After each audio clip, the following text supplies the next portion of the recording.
प्रभु यीशु मसीह के मधुर और मीठे नाम में आप सभी को सलाम। जय मसीह की। आज की शाम जो मैं बात आपके सामने रखना चाहता हूं या जिस संदर्भ पर मैं बात करना चाहता हूं वह है जवान। और जवानों के लिए बहुत आवश्यक है कि वे परमेश्वर के वचन को जानें, परमेश्वर के वचन को सीखें, क्योंकि जवान ही हैं जो आने वाले समय में कलीसिया का आधार हैं। जवान ही हैं जो आने वाले समय में कलीसिया को संभालेंगे। जवान ही हैं जो आगे चलकर प्रभु यीशु मसीह के नाम का झंडा बुलंद करेंगे। और इसलिए आज मैंने जवानों से संबंधित संदर्भ चुना है और संदेश चुना है जो आज आपके सामने रखूंगा। सबोपदेशक उसका 11वां अध्याय और उसकी 9वीं आयत। यहां लिखा है, हे जवान, अपनी जवानी में आनंद कर, अपनी जवानी के दिनों में मगन रहे, अपनी मनमानी कर, अपनी आंखों की दृष्टि के अनुसार चल, परंतु ये जान रख कि इन सब बातों के विषय परमेश्वर तेरा न्याय करेगा। एक और संदर्भ जो नए नियम से पाया जाता है, पहला तिमुथियुस उसका 4वां अध्याय और उसकी 12वीं आयत। वहां लिखा हुआ है, कोई तेरी जवानी को तुच्छ ना समझने पाए, पर वचन और चाल चलन और प्रेम और विश्वास और पवित्रता में विश्वासियों के लिए आदर्श बन जा। हालेलुया। आइए हम प्रार्थना करें। हमसे प्रेम करने वाले हमारे जीवित दयालु प्रेमी पिता परमेश्वर, एक बार फिर आज की संध्या के समय हम तेरे चरणों के नज़दीक आते हैं।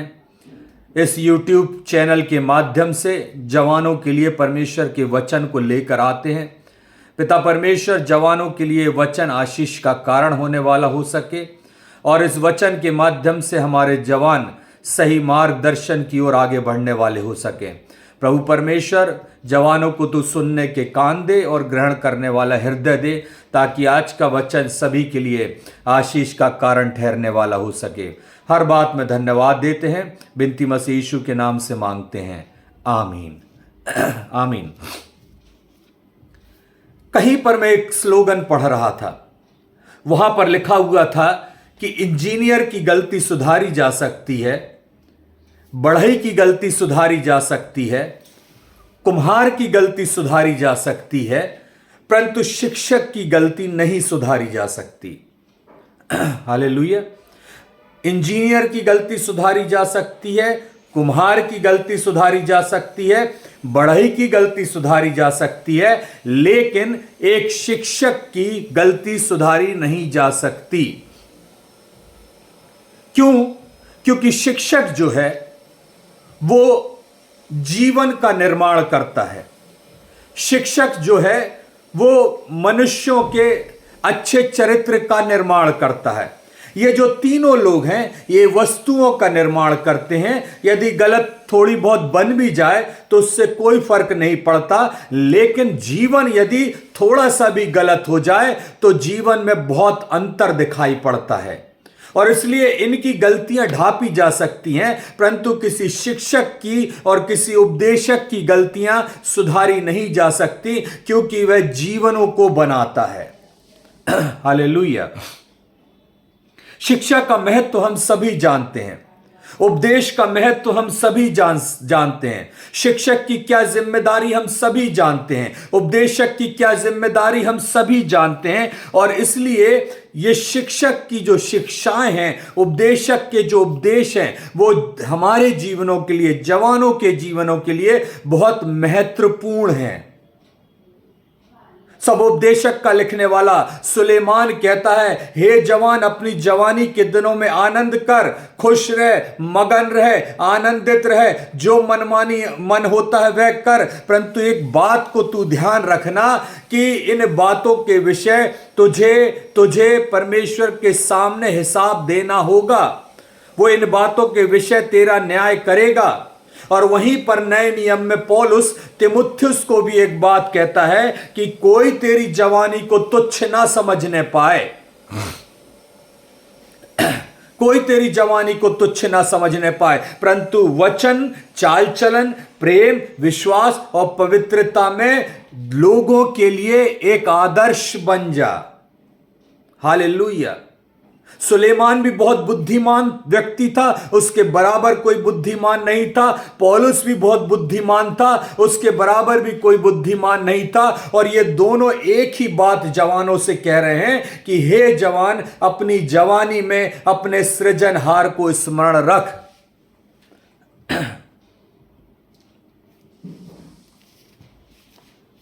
हम पौलुस पर आते हैं, हम तीमुथियुस पर आते हैं। तीमुथियुस 5 बातों को कहता है और 5 बातों को लेकर वो तीमुथियुस के सामने आता है। और इन्हीं बातों को लेकर आज मैं भी जवानों के सामने आ रहा हूं। ये 5 बातें कितनी महत्वपूर्ण हैं, यह मुझे और आपको समझने की आवश्यकता है, जवानों को समझने की आवश्यकता है। पौलुस जो एक बुद्धिमान व्यक्ति था, एक ज्ञानवान व्यक्ति था, उसकी शिक्षा गमलीएल के चरणों के पास बैठकर हुई थी। गमलीएल जो कि एक धार्मिक और एक आध्यात्मिक गुरु था, जो वचन को गहराई से जानता था, उसने पौलुस को शिक्षा दी थी। और मैं सोचता हूं कि उसने दाऊद की कहानी बताई होगी, दाऊद की घटना बताई होगी कि दाऊद ने कैसे गोलियात को मारने के लिए 5 पत्थरों को उठाया था, कैसे उसने 5 पत्थरों को चुना था और उन 5 पत्थरों में से एक पत्थर से उसने गोलियात को मार गिराया था। आज भी वही ये बात कहना चाह रहा है। वो उसके जहन में, उसके दिमाग में वो 5 पत्थर होंगे और ये 5 बातें आज वो तीमुथियुस को इन्हीं 5 पत्थरों के समान दे रहा है।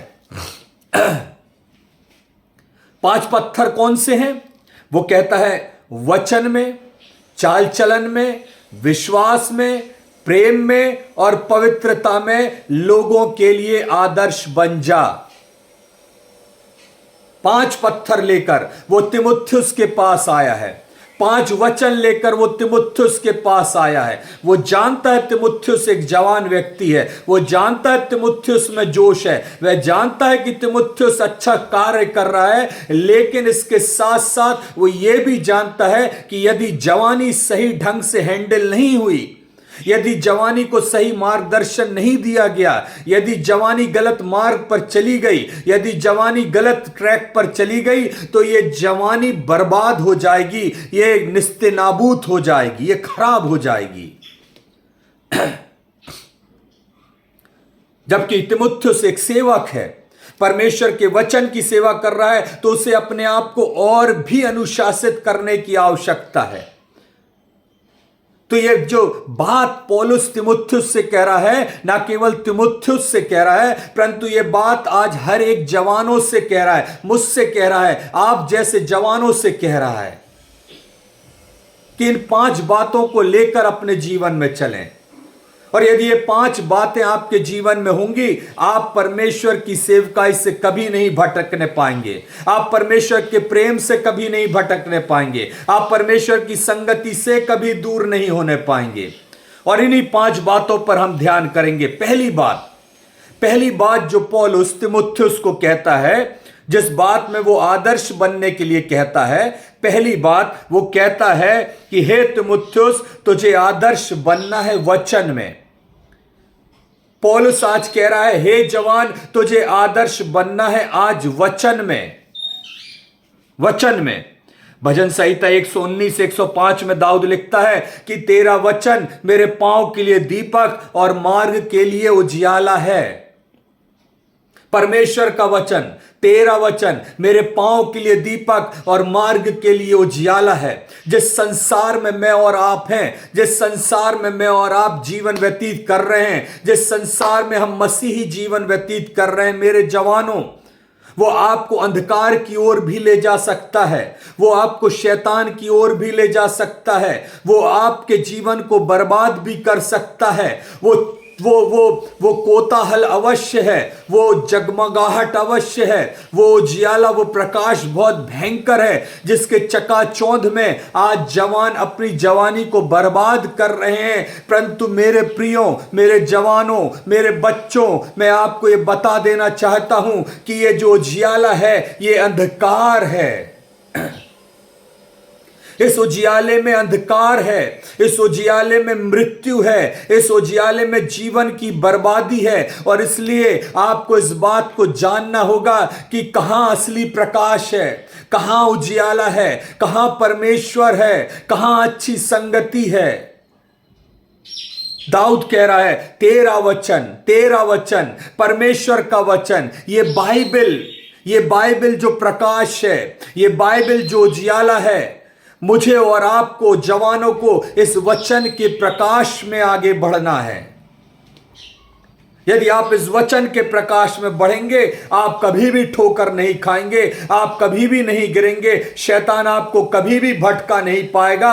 और यदि आप इस वचन से दूर रहेंगे तो शैतान आपको कब अपने हाथों की कठपुतली बना लेगा, आपको पता नहीं चलेगा।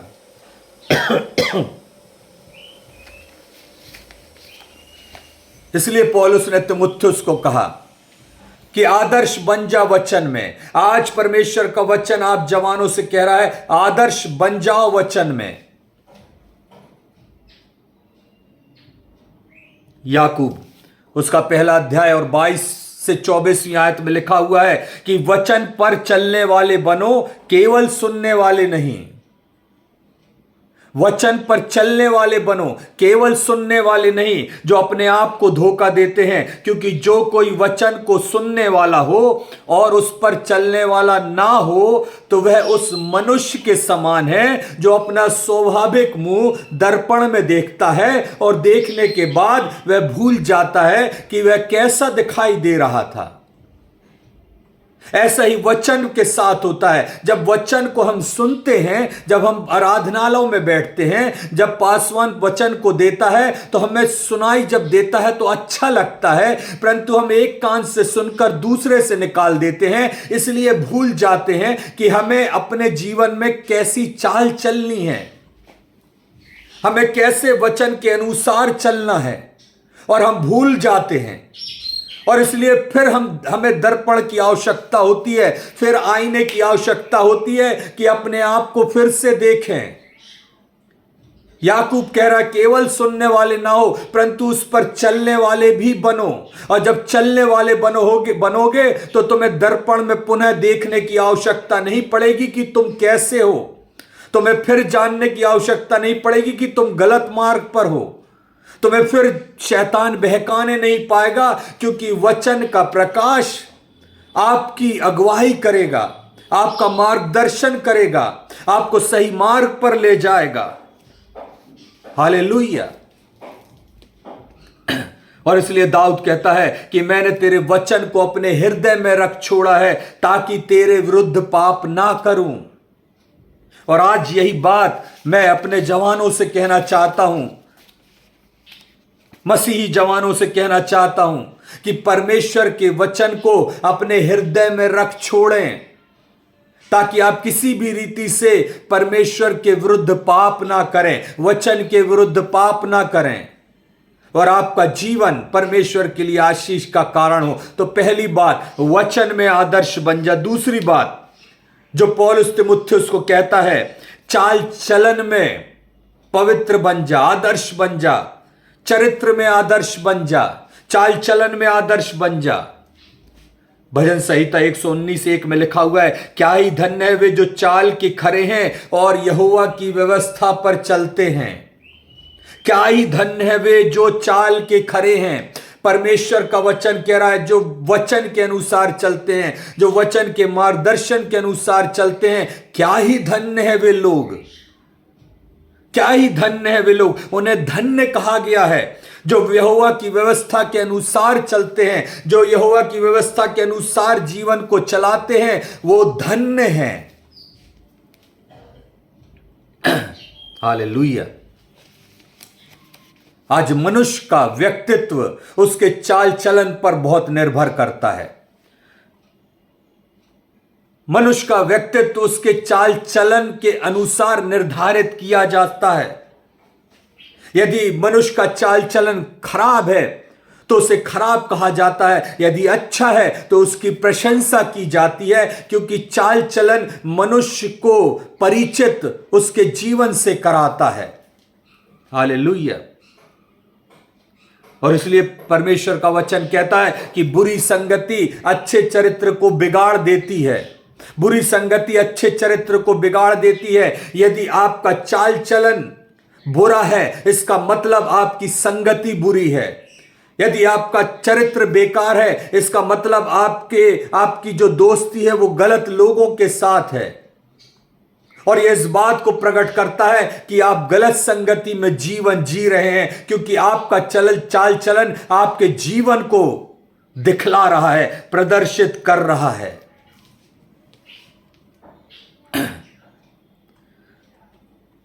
तो व्यक्ति की जो पहचान है वो उसके चाल चलन से स्पष्ट रूप से दिखाई दे जाती है।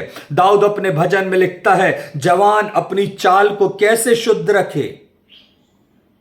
एक प्रश्न कर रहा है, कह रहा जवान अपनी चाल को कैसे शुद्ध रखे। क्या कोई उपाय है? क्या कोई मार्ग है? क्या कोई ऐसी चीज है जिसके द्वारा जवान अपनी चाल को शुद्ध रख सकता है? वह आगे कहता है कि तेरे वचन के अनुसार चलने से, वचन के अनुसार चलने से वह अपने चाल चलन को शुद्ध रख सकता है। Hallelujah, hallelujah. यहोशू 1:8 में लिखा हुआ है, व्यवस्था की यह पुस्तक तेरे चित्त से कभी ना उतरने पाए। व्यवस्था की यह पुस्तक तेरे चित्त से कभी ना उतरने पाए, परंतु दिन रात इस पर ध्यान करते रहना, इसकी लिखी बातों के अनुसार अपने चाल चलन को चलना, आचरण को करना, तब तू सफल होगा। व्यवस्था की यह पुस्तक तेरे चित्त से कभी ना उतरने पाए, तो सबसे पहले इस व्यवस्था की पुस्तक को अपने चित्त पर लाना होगा, वचन को अपने हृदय में लाना होगा, वचन को अपने जीवन में लाना होगा। जब ये हमारे जीवन में आ जाएगी, तब हमारा चित्त जो है वो परमेश्वर की वचन की ओर लगा रहेगा, और हम कभी भी उसके लिए मजाक का पात्र नहीं बनेंगे, संसार के लिए हंसी का पात्र नहीं बनेंगे। हमारा चाल चलन हमारे परमेश्वर की गवाही देने वाला हो सकेगा। हालेलुया। तो आप जवान जो हैं, आप इस बात को देखें कि आप कैसी चाल चल रहे हैं। क्या वो सिगरेट में समय बीत रहा है, या शराब में समय बीत रहा है, या बुरी संगतियों में समय बिताया जा रहा है, या परमेश्वर के साथ समय बिताया जा रहा है। हालेलुया। तो 2 बातें हो गई। पहली बात, वचन में आदर्श बन जाओ। दूसरा, चाल चलन और चरित्र में आदर्श बन जाओ। तीसरी बात पौलुस जो तीमुथियुस को कह रहा है, और आज परमेश्वर आप जवानों से कह रहा है कि प्रेम में आदर्श बन जाओ, प्रेम में आदर्श बन जाओ। गलतियों 5:14 में लिखा हुआ है, क्योंकि संपूर्ण व्यवस्था इस एक कथन के शब्द में पूर्ण हो जाती है कि तू अपने पड़ोसी से अपने समान प्रेम रख। संपूर्ण व्यवस्था इस एक शब्द में पूरी हो जाती है, और वो प्रेम है। हालेलुया, वो प्रेम है। क्योंकि परमेश्वर भी यही कहता है, वचन भी यही कहता है कि परमेश्वर ने जगत से ऐसा प्रेम किया, ऐसा प्रेम किया कि उसने अपना एक लौता पुत्र मेरे और आपके खातिर दे दिया, ताकि जो कोई उस पर विश्वास करे वह नाश ना हो परंतु अनंत जीवन पाए। प्रेम के खातिर, प्रेम के कारण, क्योंकि परमेश्वर ने मुझ पापी से प्रेम किया, परमेश्वर ने आपसे प्रेम किया, और इसलिए उसने अपने एक लौता पुत्र दे दिया। इस तरह उसने प्यार किया, बेइंतहा प्यार किया, अद्भुत प्यार किया, और अपने एक लौते बेटे को मेरे और आपके खातिर भेज दिया। मेरे और आपका प्रेम कैसा है? मैं और आप कैसा प्रेम दर्शाते हैं? क्या वैसा प्रेम जो ठनठनाता हुआ पीतल हो, या झंझनाती हुई झांझ हो? या ऐसा प्रेम जो कहने में अच्छा हो परंतु दिखाई ना देता हो? यदि मैं स्वर्गदूतों और मनुष्यों की बोलियां बोलूं और प्रेम ना रखूं तो मैं किस बात का गवाह हूं? मैं तो ठनठनाता हुआ पीतल और झंझनाती हुई झांझ मात्र हूं, इसके अलावा कुछ नहीं हूं। सिर्फ मैं चिल्ला रहा हूं, सिर्फ मैं बोल रहा हूं, सिर्फ मैं दिखा रहा हूं और कुछ नहीं हूं, क्योंकि अंदर तो प्रेम है ही नहीं। प्रभु यीशु मसीह ने प्रेम दिखाया, प्रभु यीशु मसीह ने प्रेम बतलाया।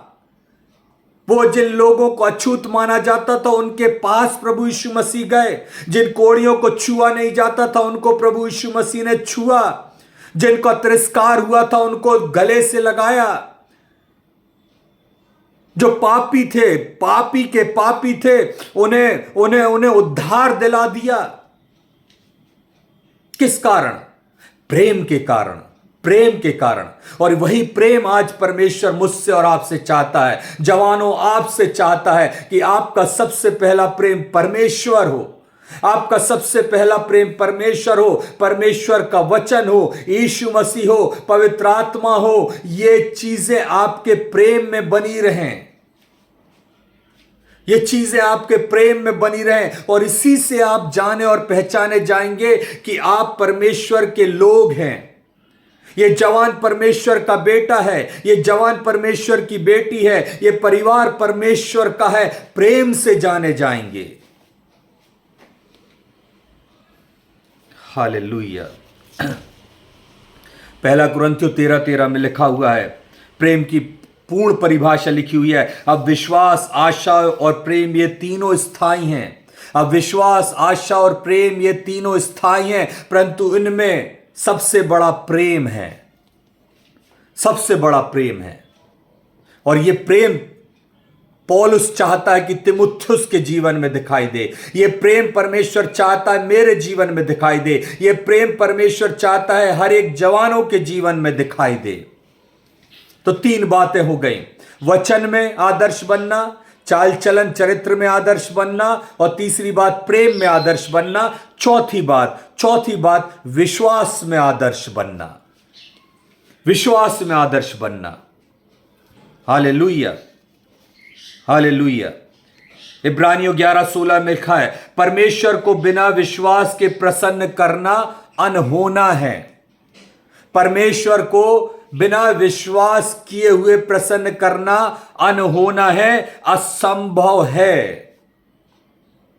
हर एक व्यक्ति को जो प्रभु यीशु मसीह के पास आता है, परमेश्वर के पास आता है, उसे यह विश्वास करना चाहिए कि वो है और अपने खोजने वालों को प्रतिफल भी देता है। यह विश्वास आपको करना होगा। हो सकता है जवानों को अपनी सामर्थ्य पर विश्वास हो सकता हो जवानों को अपनी बुद्धि पर विश्वास हो सकता है उन्हें अपनी ऊर्जा पर विश्वास हो सकता है उन्हें अपने धन पर विश्वास हो, किसी भी चीज पर विश्वास हो सकता है। लेकिन यदि परमेश्वर पर विश्वास नहीं, वचन पर विश्वास नहीं, प्रभु यीशु मसीह पर विश्वास नहीं, तो बाकी सब विश्वास बेकार है, सब विश्वास बेकार है। और चाहिए कितना विश्वास मेरे प्रियो, चाहिए कितना विश्वास? एक राई के दाने के बराबर विश्वास, राई के दाने के बराबर विश्वास। यदि तुम उस पहाड़ से कहो जा समुद्र में लग जाए, तो ऐसा तुम्हारे लिए हो जाएगा, राई के दाने के बराबर। लेकिन उसमें संदेह नहीं, संदेह नहीं। संदेह करने वाला तो उस पानी की लहर के समान है जो पल में विश्वास करता और पल में अविश्वास कर देता है।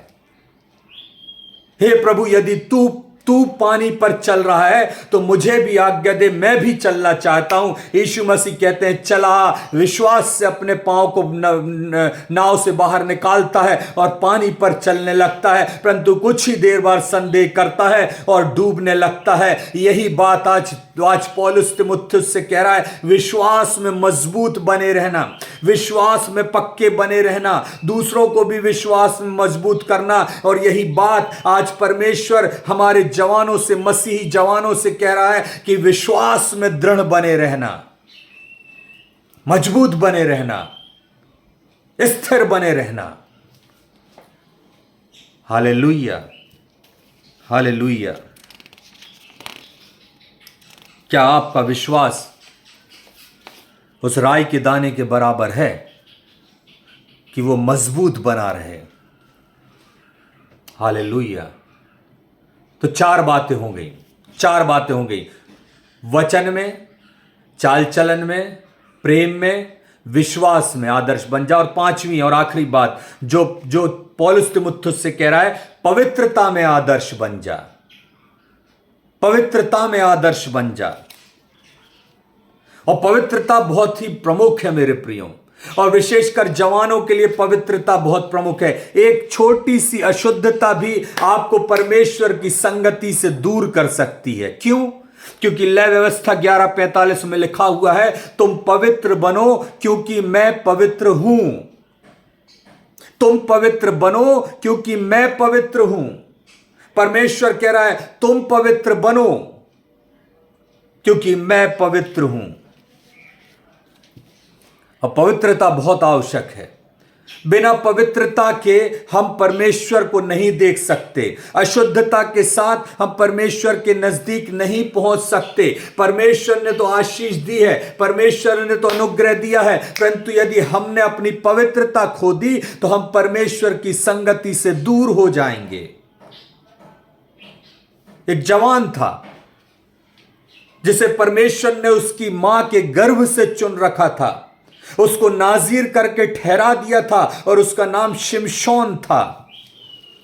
जवानी की स्थिति में आता है, अपने सामर्थ्य पर, अपने बल पर बहुत भरोसा करता है, कई हजारों को मार डालता है, तबाह कर देता है, जंजीरें उसे नहीं बांध पाती।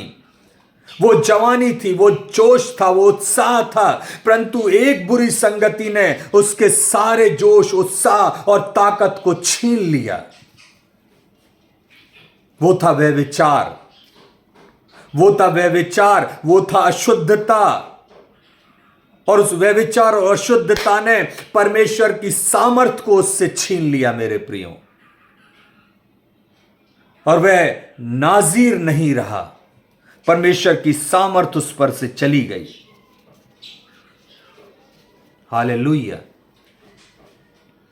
परमेश्वर कह रहा है तुम पवित्र बनो क्योंकि मैं पवित्र हूं।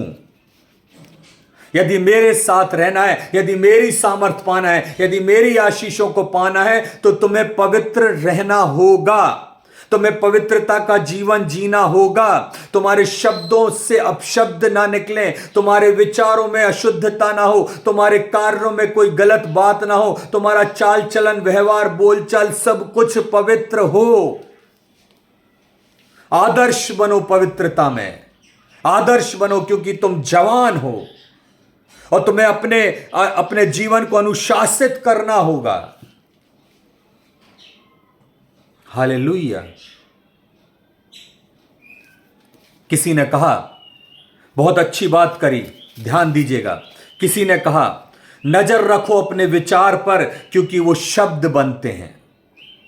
नजर रखो अपने विचारों पर क्योंकि वो शब्द बनते हैं। नजर रखो अपने शब्दों पर क्योंकि वो कार्य बनते हैं। नजर रखो अपने कार्य पर क्योंकि वो स्वभाव बनते हैं। और नजर रखो अपने स्वभाव पर क्योंकि वो आदत बनते हैं। नजर रखो अपनी आदत पर क्योंकि वो चरित्र बनते हैं। और नजर रखो अपनी चरित्र पर क्योंकि उसी से जीवन आदर्श बनते हैं। Hallelujah, hallelujah. नजर रखो अपने जीवन पर, अपने कार्यों पर, अपने व्यवहार पर, अपनी बोलचाल पर, अपने चाल चलन पर, अपनी पवित्रता पर। यदि आप नजर नहीं रखोगे तो आपका जीवन बर्बाद हो जाएगा। पौलुस तीमुथियुस को कह रहा है नमूना बनो, नमूना। आज युवाओं से पौलुस कह रहा है नमूना बनो। इस युवा समय में नमूना बनो ताकि कोई तेरी जवानी को तुच्छ ना समझने पाए। हालेलुया। हमने अपनी जवानी के दिनों में एक कोरस सीखा था, गीत था, अब याद नहीं, मुझे कोरस याद है, मैं गाकर बताता हूं आपको। बड़ा अच्छा गीत था। नमूना बनो युवा समय में, कोई तेरी जवानी को तुच्छ न जाने। नमूना बनो युवा समय में, कोई तेरी जवानी को तुच्छ न जाने। वचन में चाल चलन में नमूना बनो युवा समय में, नमूना बनो युवा समय में, कोई तेरी जवानी को तुच्छ न जाने। नमूना बनो युवा समय में, कोई तेरी जवानी को तुच्छ न जाने। हालेलुया। आज परमेश्वर मेरे जवानों, मेरे बेटों और मेरे बेटियों, मसीही जवान बेटे बेटियों, आपसे परमेश्वर कह रहा है नमूना बनो इस युवा समय में, ताकि लोग आपको देखकर हमारे उस प्रभु यीशु मसीह की जो स्वर्ग में है बढ़ाई करने वाले हो सकें। Hallelujah, hallelujah. परमेश्वर आज इस वचन के माध्यम से जवानों से यही कहना चाहता है, नमूना बनो। याद रखो, सब कुछ करो, लेकिन इस बात को ध्यान रखना कि परमेश्वर एक दिन तुम्हारा न्याय अवश्य करेगा। परमेश्वर हर एक उस बात का हिसाब अवश्य लेगा जो आपने अपने जवानी के दिनों में या अपने जीवन काल में किए हों। पौलुस तीमुथियुस से कह रहा है कि कोई भी तेरी जवानी को तुच्छ ना समझने पाए, परंतु वचन, चाल चलन, प्रेम, विश्वास और पवित्रता में एक आदर्श बन जा, आदर्श बन जा, एक नमूना बन जा। हालेलुया। यस मेरे प्रियो बेटे और बेटियों, मेरे जवानों, वचन के अनुसार चलें, एक आदर्श बने, प्रभु यीशु मसीह के नाम की गवाही दें। आप आने वाले समय में कलीसिया के स्तंभ हैं, आप जड़े हैं, आप मजबूत करेंगे कलीसिया को। यदि आप ही वचन में कमजोर होंगे तो कैसे परमेश्वर की कलीसिया बढ़ सकेगी और खड़ी हो सकेगी। पौलुस ने बहुत गूढ़ बात यहां पर तीमुथियुस को बता दी और परमेश्वर के वचन में से आज परमेश्वर ने आपको बता दी। अब निर्णय आपके हाथ में है कि आप परमेश्वर के लिए क्या एक अच्छे गवाह ठहरने पाएंगे, परमेश्वर के लिए अच्छा जीवन जीने पाएंगे और उन 5 बातों के अनुसार परमेश्वर के नाम की स्तुति और प्रशंसा करने पाएंगे। अपने जवानी के दिनों में अपने सृजनहार को स्मरण रखना, क्योंकि जवानी बीत जाएगी, परंतु सृजनहार ने यदि आपको स्मरण कर लिया, वो आपको कभी नहीं बीतने देगा, वो आपको कभी नहीं भूलेगा और आपका जीवन, आपका पारिवारिक जीवन, आपका सांसारिक जीवन सब परमेश्वर की ओर से आशीष को पाने वाला हो सकेगा। परमेश्वर आप सभी जवानों को बहुत आयत से आशीष दे। हालेलुया। आइए परमेश्वर की आशीष ग्रहण करें। अब हमारे परमेश्वर पिता का प्रेम, प्रभु यीशु क्रिस्ट का अनुग्रह और पवित्र आत्मा की शांति और सहभागिता हर एक जवान के साथ आज से लेकर अनंत काल लो बनी रहे। आमीन। यदि आपको आज का ये संदेश पसंद आया हो तो मेरे इस चैनल को, YouTube चैनल को आप अवश्य सब्सक्राइब करें, लाइक करें, शेयर करें, कमेंट करें और भी बहुत से जवानों को इस चैनल में जोड़ें। मैं आपसे वादा करता हूं कि परमेश्वर के वचन को निर्भीकता से, स्पष्टता से और ईमानदारी से आपके समक्ष आगे भी प्रस्तुत करता रहूंगा। परमेश्वर आप सभी को बहुत आयत से आशीष दे। जय मसीह की, जय मसीह की। God bless you.